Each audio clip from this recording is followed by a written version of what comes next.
രാവിലെ തന്നെ വീട്ടിൽ ആപ്പിളിന് അടിയുണ്ടാക്കുകയാണ് നമ്മുടെ ഷാനവാസാണല്ലോ കിച്ചൺ ക്യാപ്റ്റൻ. അപ്പോൾ ക്യാപ്റ്റനോട് പറയാതെ ആര്യനും മസ്താനിയും അനുമോളൊക്കെ ആപ്പിൾ വന്ന് എടുത്തുകൊണ്ട് പോകുന്നുണ്ട്. അപ്പോൾ ആര്യൻ എടുത്ത ആപ്പിള് ഷാനവാസ് തിരിച്ചു വെപ്പിക്കുന്നുണ്ട്. വെക്കട അവിടെ എന്ന് പറഞ്ഞുകൊണ്ട് ഷാനവാസ് തന്നെ അത് തിരിച്ച് ബാസ്ക്കറ്റിലേക്ക് എടുത്തിടുന്നു. അപ്പോൾ തന്നെ ആര്യനാണെങ്കിൽ അനുമോൾ തിന്നുകൊണ്ടിരിക്കുന്നു. അനുമോളുടെ കയ്യിൽ നിന്ന് മേടിക്കുന്നവറിന് അനുമോളെ ചൂണ്ടിക്കാണിക്കുന്നുണ്ട്. അപ്പോൾ ഷാനവാസ് അനുമോളുടെ അടുത്ത് നിന്ന് ആപ്പിൾ തിരിച്ച് മേടിക്കാൻ പോയ സമയത്ത് ആര്യൻ ആ ബാസ്ക്കറ്റിലേക്ക് ഇട്ട ആപ്പിൾ വീണ്ടും എടുത്ത് പോക്കറ്റിൽ വെക്കുന്നുണ്ട്. അത് കഴിഞ്ഞ് നേരെ അനുമോളുടെ അടുത്ത് ചെല്ലുന്നു. അനുമോളെ ഫയർ ചെയ്യുന്നു. നിനക്കിതൊക്കെ അറിയാവുന്ന കാര്യമല്ലേ? ആപ്പിളിനും ഓറഞ്ചിനും ഒക്കെ ഇവിടെ എന്നും അടി ഉണ്ടാകുന്നതല്ലേ? അപ്പോൾ ഞങ്ങൾ കിച്ചൺ ക്യാപ്റ്റൻ അറിയാതെ ഇതൊക്കെ എടുക്കുന്നത് ശരിയാണോ എന്ന് അനുവിൻ്റെ അടുത്ത് ചോദിക്കുന്നു. അപ്പോൾ അനു പറയുന്നു, ഞാൻ ഒരാപ്പിളേ എടുത്തുള്ളൂ ചേട്ടാ, എനിക്ക് രാവിലെ ചോറ് കഴിക്കാൻ പറ്റില്ല, ഞാൻ ആപ്പിൾ എടുത്ത് കഴിച്ചു, ഞാൻ എൻ്റെ ആപ്പിൾ മാത്രമേ എടുത്തുള്ളൂ എന്ന് അനു പറയുന്നു. പക്ഷേ ഷാനവാസ് ഒട്ടും സമ്മതിച്ചു കൊടുക്കുന്നില്ല.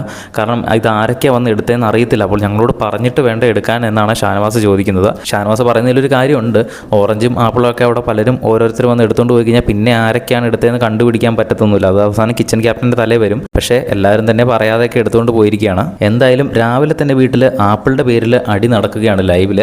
ഇന്ന് ഓണാഘോഷ പരിപാടികളുണ്ട്. 2 ഗസ്റ്റുകൾ വീട്ടിലേക്ക് എൻട്രി ചെയ്യുന്നുണ്ട്. അതുമാത്രമല്ല അത്തപ്പൂ ഇടുന്നുണ്ട്. വിവിധ തരം പരിപാടികളുണ്ട്. അതെല്ലാം ലൈവിൽ നടക്കുമ്പോൾ തന്നെ നമ്മൾ അപ്ഡേറ്റ് ചെയ്യുന്നതായിരിക്കും. അതൊക്കെ കാണുന്നതിനായിട്ട് ചാനൽ ഒന്ന് സബ്സ്ക്രൈബ് ചെയ്യുക.